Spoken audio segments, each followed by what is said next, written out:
paz do Senhor, queridos internautas, no ar pela TV CPAD, o seu programa Teologia em Foco. Nossa entrevista de hoje é com o pastor presidente da Assembleia de Deus de Missão do Distrito Federal e também do Conselho de Educação e Cultura da CGADB. Ele é graduado em Teologia, Filosofia e Pedagogia, mestre e doutor em Teologia e comentarista de lições bíblicas da CPAD. Seja muito bem-vindo, pastor Douglas Roberto de Almeida Batista.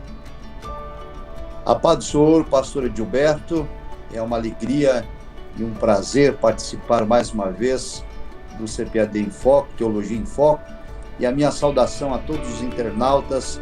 Deus abençoe a cada um em nome do Senhor Jesus. O foco de nossa entrevista de hoje é direitos humanos na Bíblia. Vamos ao foco.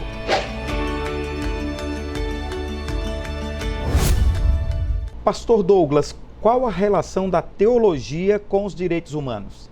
Bem, antes de responder, é preciso esclarecer o conceito de teologia. Em tempos pós-modernos, nós sabemos que não se pode falar em teologia no singular. É preciso discutir a teologia no plural.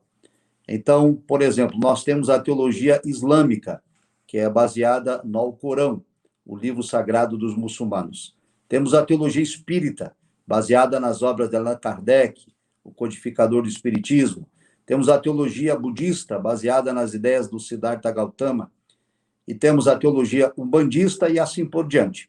Por isso, é necessário esclarecer que a teologia que abordamos é a teologia cristã, que se fundamenta na Bíblia Sagrada.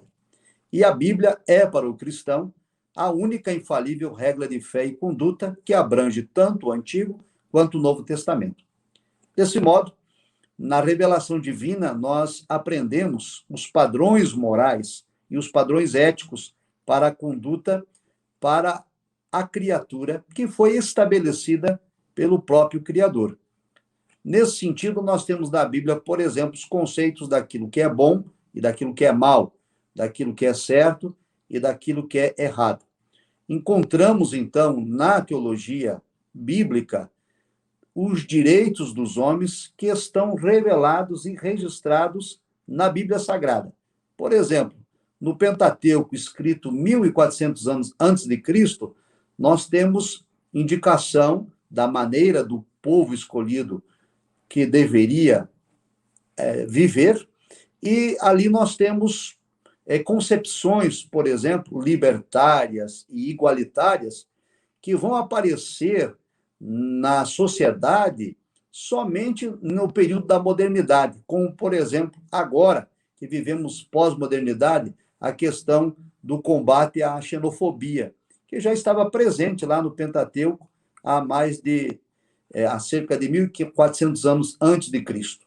E, além disso, o Novo Testamento todo ele permeia os direitos do ser humano, como, por exemplo, o amor de Deus sem acepção de pessoas, a condenação à injustiça social, a condenação à exploração do cidadão. Desse modo, então, a teologia tem uma relação com os direitos humanos com toda certeza.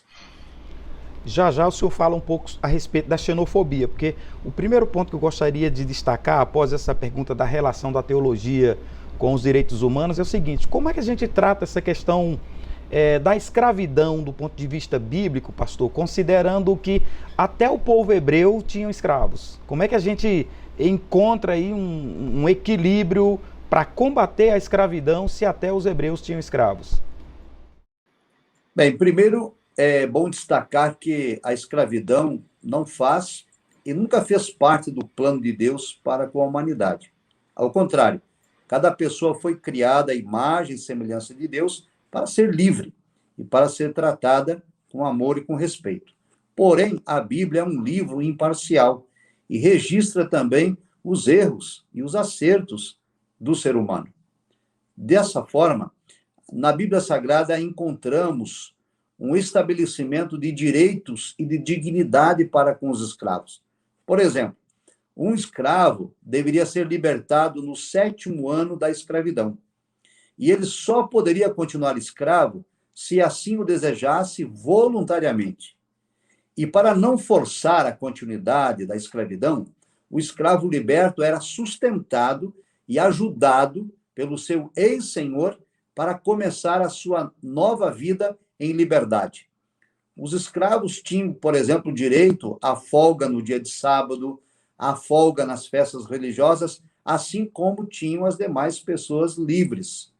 E ainda, com o intuito de desaconselhar a prática da escravatura, a lei de Moisés declarava que raptar alguém para vender como escravo era punido com morte. Essa lei, por exemplo, impedia a prática do tráfico humano.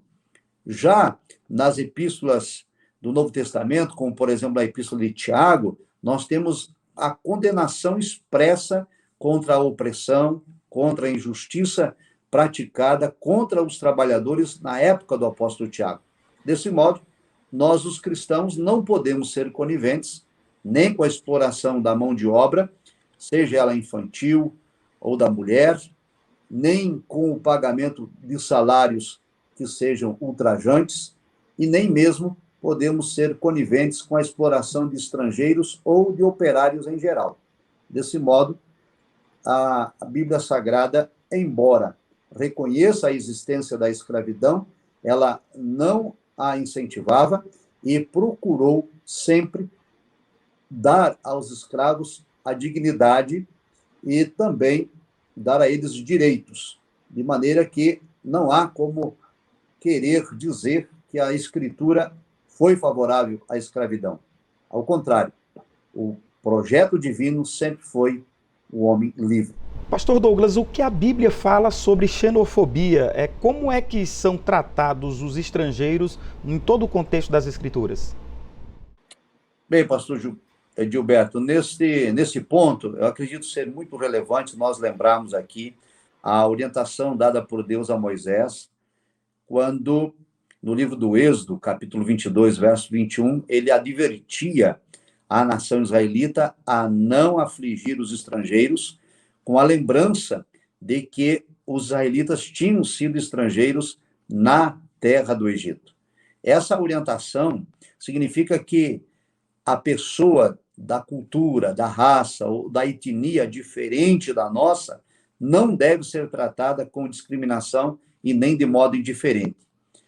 A Bíblia Sagrada assegura ao forrasteiro o direito de não ser explorado e o direito de não ser perseguido. Na Bíblia Sagrada, aliás, o estrangeiro tinha direito de receber tratamento igualitário. E é com esse elevado padrão moral que as Escrituras condenavam e ainda condenam a prática da xenofobia. Pastor Douglas, nós vamos para um breve intervalo e já nós estamos de volta. A você, amigo, irmão internauta, fique por aí que já nós voltamos com seu Teologia em Foco, conversando com o pastor Douglas Batista sobre direitos humanos na Bíblia. Descubra no segundo trimestre de 2021 lições bíblicas da CPAD, dons espirituais e ministeriais, servindo a Deus e aos homens com poder extraordinário. Conheça sobre o propósito dos dons, os dons de revelação e poder, o ministério de profeta, evangelista e pastor, a multiforme sabedoria de Deus e muito mais. Estude as Sagradas Escrituras com as lições bíblicas da CPAD. Neste trimestre, comentada pelo pastor, escritor e professor Elinaldo Renovato. E nas lições bíblicas de jovens, iremos fundo na carta de Paulo aos Coríntios. Veja sobre o caráter da pregação de Paulo, a imaturidade espiritual dos coríntios e entenda sobre o crescimento que Deus dá à sua igreja. Não perca este trimestre. Estude com as lições bíblicas da CPAD. Adquira em nossa loja virtual cpad.com.br ou visite uma de nossas lojas com toda a segurança. Teremos um grande prazer em recebê-los. À venda em todas as livrarias evangélicas do Brasil. E você ainda pode fazer seu pedido pelo telefone 0800 021 7373. CPAD, a editora da Escola Dominical.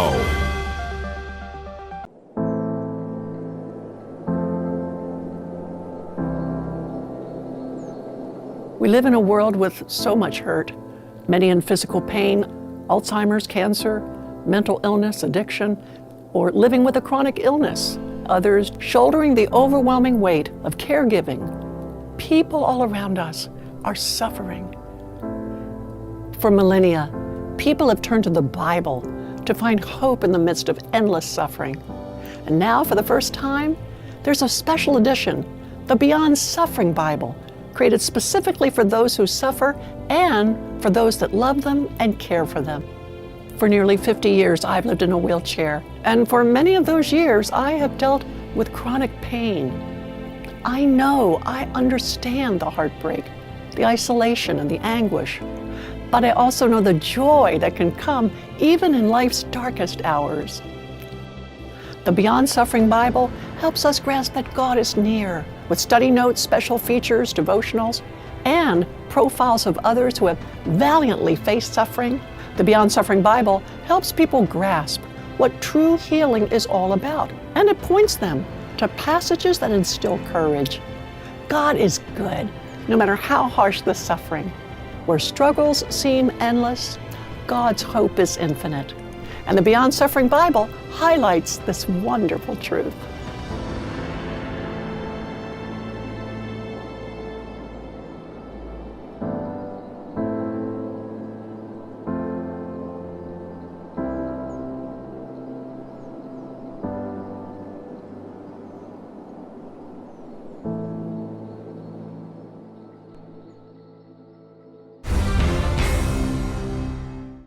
De volta com seu programa Teologia em Foco, entrevistando o pastor Douglas Batista a respeito de direitos humanos na Bíblia. Pastor Douglas, por ser oriunda de uma cultura patriarcal, há quem diga que as escrituras são machistas. O que é que a própria Bíblia diz a respeito disso e o Senhor também tem a dizer sobre o assunto? Bem, nesse ponto, pastor Gilberto, convém salientar que o movimento feminista, que tem um viés neomarxista, é o principal propagador dessa ideia de que a Bíblia é um livro machista. E isso porque o modelo patriarcal de família, que é adotado pelas Escrituras, coloca o homem como chefe da casa. As feministas e também os movimentos progressistas, em geral, consideram que esse modelo de família patriarcal é um modelo opressor e abusivo do homem para com a mulher. Porém, nada pode ser tão mentiroso como esse argumento. Ao contrário desse discurso falacioso, as Escrituras Sagradas colocam, sim, o homem como líder da família, mas não está fundamentada essa liderança na autoridade ou no autoritarismo do marido, mas sim no amor e no respeito mútuo. Inclusive, a ordem bíblica é para que o marido ame a sua esposa assim como Cristo amou a igreja. Ou seja, um amor incondicional, um amor altruísta, um amor que não espera ser retribuído. É desse modo que o marido deve liderar a sua casa, não com opressão, com medo, com autoritarismo, com ignorância, mas com amor. Portanto, quem chama a Bíblia de machista nunca fez uma leitura aprofundada das Escrituras. Tratam-se de pessoas que se limitam a reproduzir o que ouviram dizer, sem nunca buscar a verdade dos fatos. Então se pode dizer que não há espaço nas Escrituras para o machismo, isso é certo. E agora a pergunta é, e para o feminismo? Há espaço nas Escrituras que defendem essa prática ou que defendem essa ideologia? Bem, pastor Gilberto, novamente nós temos uma outra falácia, porque as Escrituras ensinam que em Cristo não há acepção de pessoas, nem de raça, nem de classe social, nem de sexo. Portanto, na Bíblia Sagrada, não há acepção entre homem e mulher. Aliás, as mulheres sempre desempenharam papel de relevada importância nas Escrituras. É fato, porém, que na cultura judaica, na cultura grega, na cultura romana, o conceito em relação às mulheres era preconceituoso e até discriminatório. A mulher era culturalmente tratada como objeto e como um ser inferior ao homem. Porém, apesar de toda essa realidade cultural, o cristianismo não foi afetado com esse comportamento. Ao contrário, a mensagem de Cristo emerge como uma mensagem de igualdade e liberdade. E nessa perspectiva, o Evangelho de Cristo quebrou os paradigmas e colocou as mulheres em posição de dignidade e de igualdade com os homens. Repetindo, com a ênfase que no Evangelho e para Deus não há acepção de pessoas. Por exemplo, Cristo, ao conversar com a mulher samaritana, ele derribou parâmetros da época e opôs-se ao preconceito e à discriminação. Biblicamente, portanto, a mulher cristã desfruta de plena liberdade em Cristo, não está sujeita a nenhum sistema de escravidão e, desse modo, não necessita de militância de nenhuma bandeira feminista. Nesse caso aí também pode-se dizer que não há espaço também para o machismo, correto? Exatamente. Nesse mesmo sentido, a recíproca é verdadeira. Os paradigmas, eles foram quebrados com o Evangelho. Na cruz de Cristo, o sangue de Cristo, não há macho e nem fêmea. Todos são iguais diante de Deus, em posição de dignidade, em posição de direitos, com a ênfase clara nas Escrituras que para Deus não há acepção de pessoas. Pastor Douglas, e quais as orientações bíblicas a respeito do trato com os idosos?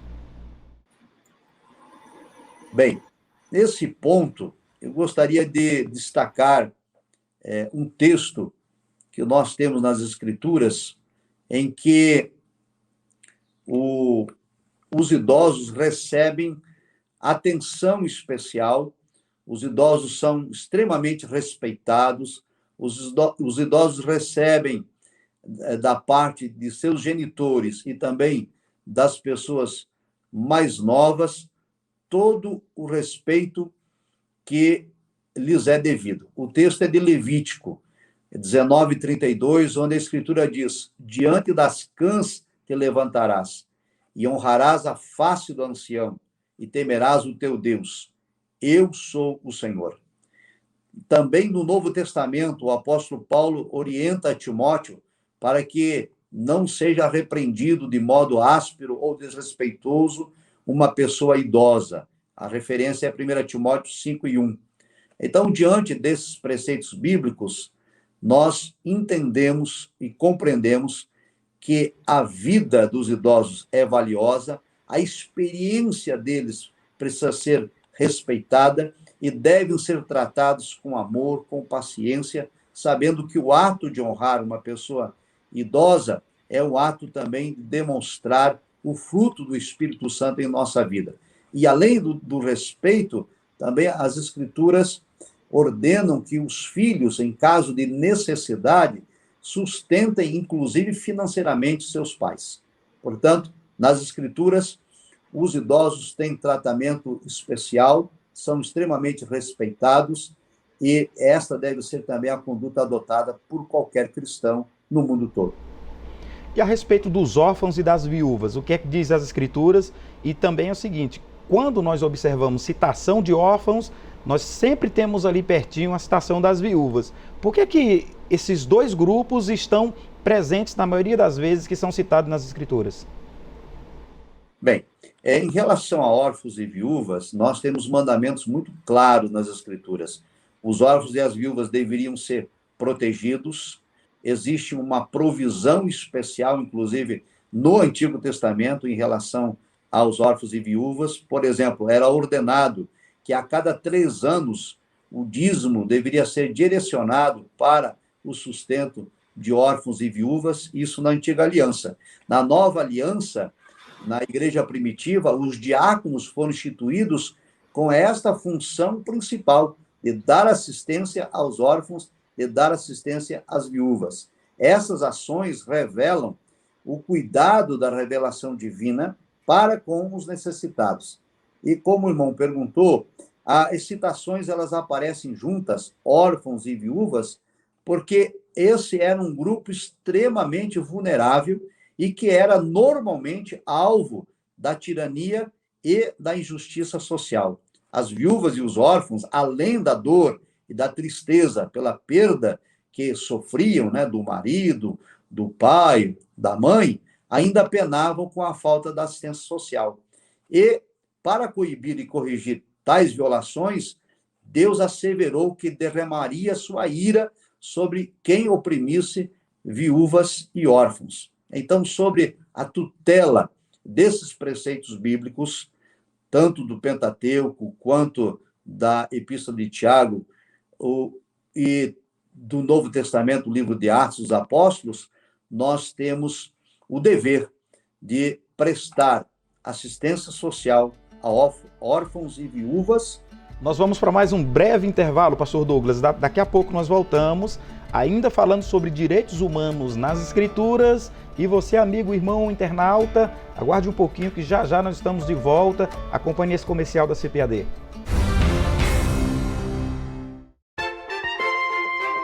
Conheça a Bíblia de Estudo Holman e surpreenda-se. Esta Bíblia foi projetada para que cada recurso esclarecedor esteja na mesma página com o texto bíblico ao qual se refere. Holman, uma Bíblia de estudo que oferece mais do que você espera e exatamente onde você espera. Mais um produto com a qualidade CPAD. Conheça os livros da série Pregadores da Bíblia de Ciro Sanches Zibordi. Serão 7 livros e os 3 primeiros já estão à venda. João, o pregador politicamente incorreto. Estevão, o primeiro apologista do Evangelho. E Pedro, o primeiro pregador pentecostal. Adquira agora mesmo pelo nosso site www.cpad.com.br ou pelo 0800 021 7373. Série Pregadores da Bíblia. Mais um produto com a qualidade CPAD. De volta com seu programa Teologia em Foco, e o pastor Douglas Batista continua conosco falando sobre direitos humanos na Bíblia. Pastor Douglas, o que a Bíblia diz a respeito dos encarcerados? Tem alguma orientação nas Escrituras a respeito desse grupo? Bem, pastor Gilberto, nós temos nas Escrituras vários registros de pessoas que foram encarceradas, e uma grande parte delas injustamente. Nesse contexto, eu quero trazer aqui uma realidade vivida no Brasil. Nós temos quase 800 mil encarcerados no país e temos um índice de reincidência assustador. 70% dos prisioneiros libertos, eles retornam à prisão. Quer dizer que de cada 10 pessoas aprisionadas no Brasil, 7 delas retornam para a prisão por ter cometido o mesmo crime ou crimes diferentes. Então, nós temos um problema social muito sério em relação a esta ressocialização de nossos prisioneiros no país. As Escrituras, em relação a isso, ensinam que nós devemos prestar solidariedade aos encarcerados. Nós temos, por exemplo, o escritor aos Hebreus, lembrando que devemos visitar os presos. Cristo também falou sobre isto nos evangelhos. E o aspecto moral do cristianismo diz que Cristo veio para salvar os pecadores, de modo que os prisioneiros estão também incluídos nesta salvação. De forma, então, consciente, o cristão não deve ser conduzido pela opinião daqueles que consideram impossível a ressocialização de um prisioneiro. É nosso dever e nossa responsabilidade prestar a eles assistência espiritual, assistência de ordem moral. Existem trabalhos que a igreja desenvolve, por exemplo, chamada capelania prisional ou capelania carcerária, em que dezenas, centenas, milhares de nossos irmãos em Cristo se aperfeiçoam em cursos livres que capacitam para esse trabalho de assistência aos prisioneiros. Portanto, a Bíblia Sagrada nos orienta a prestar a eles não apenas solidariedade, mas levar a eles a esperança de que seus pecados podem ser perdoados e que suas vidas podem ser transformadas. Há um texto no Novo Testamento, pastor, que Jesus, quando fala do recebimento daqueles que hão de herdar a vida eterna, diz assim: vinde benditos de meu Pai, recebeu o reino que está preparado para vós desde a fundação dos séculos, da fundação dos tempos. E aí ele diz, porque eu tive fome, me deste de comer, tive sede, me deste de beber, estive nu e me vestiste, enfermo e também na prisão me visitastes. Esse texto aí fala exatamente dessa orientação que o Senhor nos dá, de ter cuidado com os encarcerados, porque parece que é um requisito quanto a essa questão da prática do cristão que tem a salvação como garantida pelo sacrifício de Jesus. Então, cuidar dos encarcerados, esse texto reforça essa premissa? Certamente. O texto que o irmão citou, Jesus Cristo falando acerca disso em Mateus, ele coloca como relevada importância no processo da salvação o amor. O que está em foco ali é o amor demonstrado para com os necessitados. No caso, enfermos, pessoas encarceradas, pessoas passando necessidade, porque se não houver amor por parte do cristão para com o seu próximo, ele não experimentou ainda a salvação, porque o amor é o âmago do evangelho. O fruto do Espírito, ele é precedido pelo exercício do amor. Porém, é importante destacar que nós não trabalhamos com as boas obras para sermos salvos.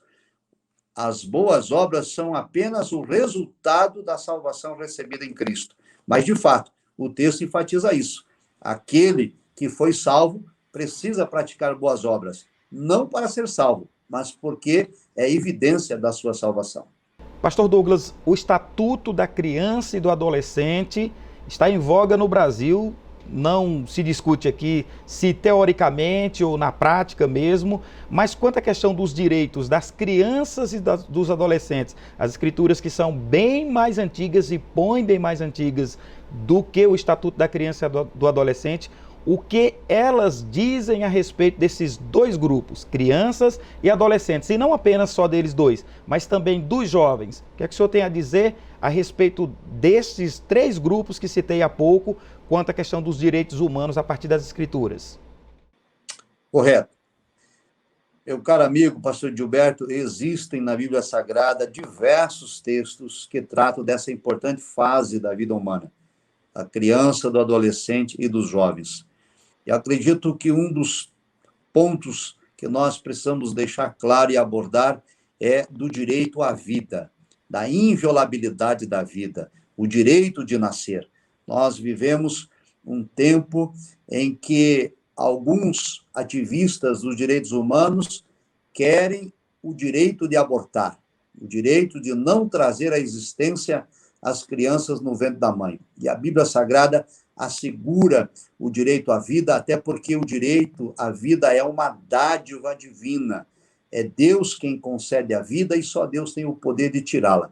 Então, a partir desse pressuposto, é que todos os demais direitos existem. Não existirá direitos humanos se os humanos não puderem nascer. Então, esse é um ponto nefrálgico que precisa ser discutido pela igreja e precisa também ter o posicionamento do povo de Deus em defesa da vida, do direito à vida das nossas crianças, adolescentes e jovens.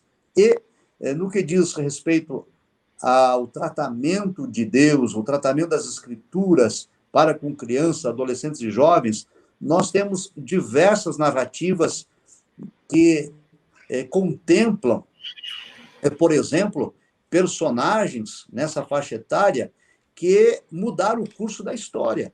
Nós temos Samuel sendo chamado ainda criança e se tornou sacerdote, juiz e também profeta em Israel. Nós temos Davi, ainda adolescente, enfrentando o gigante Golias e mais tarde tornou-se o grande rei da nação de Israel. Também o exemplo do jovem Daniel, que não se contaminou na Babilônia e se tornou um grande líder. José, vendido para o Egito, que também lá não se contaminou e se tornou governador daquela nação. Desse modo, nós temos, então, uma preocupação nas Escrituras com a integridade desse grupo, crianças, jovens e adolescentes. Também o apóstolo Paulo orienta os pais, em Efésios capítulo 6, a não irritar seus filhos, mas a educá-los na doutrina e na demonstração do Senhor. Significa que os pais devem amar seus filhos e não provocá-los à ira com um comportamento de autoritarismo, de indiferença ou de injustiça. Ao contrário, os pais devem orientar e educar os seus filhos na formação do caráter cristão para que eles possam ser instrumento e canal de bênção nas mãos de Deus na transformação da nossa sociedade. E, para finalizar, gostaria, nesta questão, de lembrar as palavras do sábio rei Salomão, quando disse: lembra-te do teu Criador nos dias da tua mocidade, dando para nós um entendimento de que esse período tão importante da vida humana, o período da juventude, da adolescência e também a fase infantil, precisa ter orientação espiritual no temor a Deus. E assim nós teremos cidadãos que respeitarão seus pais, respeitarão as autoridades, terão caráter cristão e poderão ser agentes de transformação de nossa sociedade. E os portadores de necessidades especiais? Há algum registro nas Escrituras que fala a respeito dos direitos desse grupo? Sim. Nós temos também no Pentateuco, lá no livro de Levítico, uma orientação muito clara. As Escrituras dizem que não se deveria, e não se deve, evidentemente permanece em vigor, amaldiçoar o surdo, nem colocar tropeço diante do cego, mas que se deve temer a Deus. Em outras palavras, o texto está dizendo o seguinte: alguém pode até discriminar o cego e o surdo e não receber desta pessoa com deficiência visual e deficiência auditiva algum tipo de retaliação. Mas Deus, que é justo juiz, ele está vendo e Deus há de julgar. E também nós temos um exemplo muito clássico nas Escrituras, que é o do rei Davi. O rei Davi, quando assumiu o reinado, ele tomou conhecimento de que o neto de Saul, Mefibosete, que era filho de Jonatas, tinha sofrido uma queda e ficado coxo, né, deficiente de ambos os pés, e passava necessidade. E o rei Davi mandou chamá-lo e passou o Mefibosete a ser sustentado, né, pelo rei.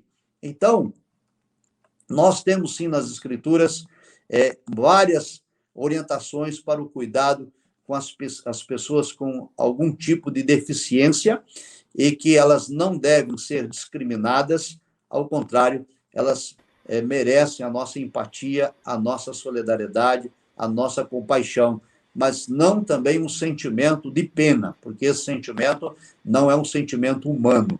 O sentimento de pena, ele traz apenas desconforto. Nós temos que amar, respeitar, auxiliar e também entender que, mesmo com limitações, eles têm direitos iguais aos nossos.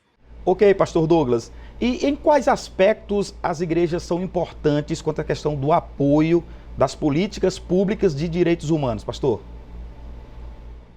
Bem, pastor Gilberto, aqui é importante tomar cuidado com as bandeiras que são consideradas direitos humanos. No âmbito da teologia cristã, existem pontos controversos que são levantados por ativistas dos direitos humanos e que não podem receber o aval da igreja, como, por exemplo, ideias como a legalização do aborto, legalização da prostituição, a liberação das drogas, a prática da eutanásia, a ideologia de gênero, só para citar algumas pautas que são defendidas por ativistas de direitos humanos. Porém, no que diz respeito aos direitos fundamentais, como, por exemplo, a inviolabilidade da vida, a liberdade de consciência, a liberdade de expressão, liberdade de crença, esses devem ser defendidos e propagados pela igreja. Igualmente, a igreja deve envolver-se no combate ao preconceito e no combate a qualquer tipo de discriminação, seja de raça, de credo, de sexo, de classe social, não importa. A igreja não pode ser conivente com nenhum tipo de discriminação. Também a igreja deve combater a exploração sexual, o trabalho escravo, a criminalidade, a corrupção e o desrespeito à dignidade humana. E, para isso, acredito que a igreja deve envolver-se, por exemplo, elegendo representantes em conselhos tutelares, representantes nas assembleias legislativas, tanto municipal, estadual, federal, representantes dos cargos executivos, como prefeitos, governadores e até na presidência da República.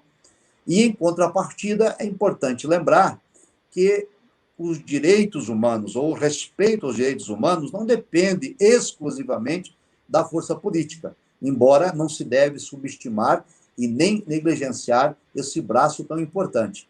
Mas a presença da igreja de Cristo na sociedade, pode sim transformar o caráter das pessoas e fazer com que os direitos humanos sejam respeitados, fazer com que as pessoas respeitem umas às outras. E isso a igreja vai conseguir também trabalhando na área política, né, defendendo tais bandeiras, mas, sobretudo, evangelizando, ganhando almas para o reino de Cristo, pregando a palavra de Deus, que tem o poder de transformar a vida em sociedade.